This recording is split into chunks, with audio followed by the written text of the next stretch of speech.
3 April ही फक्त कॅलेंडरवरची एक तारीख नाही, तर अवघ्या हिंदुस्थानच्या डोळ्यात पाणी आणणारा तोच काळा दिवस, ज्या दिवशी मुलुख आणि रायगड दोन्ही पोरके झाले. अनेकांना वाटतं छत्रपती शिवाजी महाराज म्हणजे फक्त युद्ध, किल्ले आणि तलवार.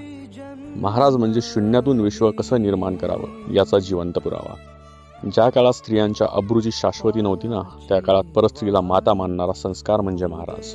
ज्या काळात शेतकरी सावकाराच्या दावणीला बांधलेला होता ना, त्या काळात शेतकऱ्याच्या भाजीच्या देठालाही हात लावू नका असा सांगणारा बाप म्हणजे महाराज. अहो, त्यांनी स्वतःच्या कुटुंबापेक्षा स्वराज्य मोठं मानलं. कधी आग्र्याच्या कैदेत मृत्यूशी झुंज दिली, तर कधी पन्हाळ्याच्या वेड्यात स्वतःच्या प्राणाची बाजी मारली. हे सगळं कोणासाठी? हे सगळं माझ्या तुमच्यासारख्या सामान्य रहित्याच्या कपाळावरचं गुलामगिरीचं मळ पुसण्यासाठी. 3 एप्रिल आजच्याच दिवशी छत्रपती शिवराय देहाने गेले, पण विचाराने मात्र आजही प्रत्येक मराठी माणसाच्या रक्तात जिवंत आहेत. मृत्यूलाही ज्यांनी झुकवलं ना, अशा रयतेच्या राजाला मानाचा मुजरा. एक गोष्ट लक्षात ठेवा, जर छत्रपती शिवराय नसते ना, तर आपली मंदिरं, आपली संस्कृती आणि आपलं अस्तित्व या तीनही गोष्टी नसत्या. जय जिजाऊ, जय शिवराय.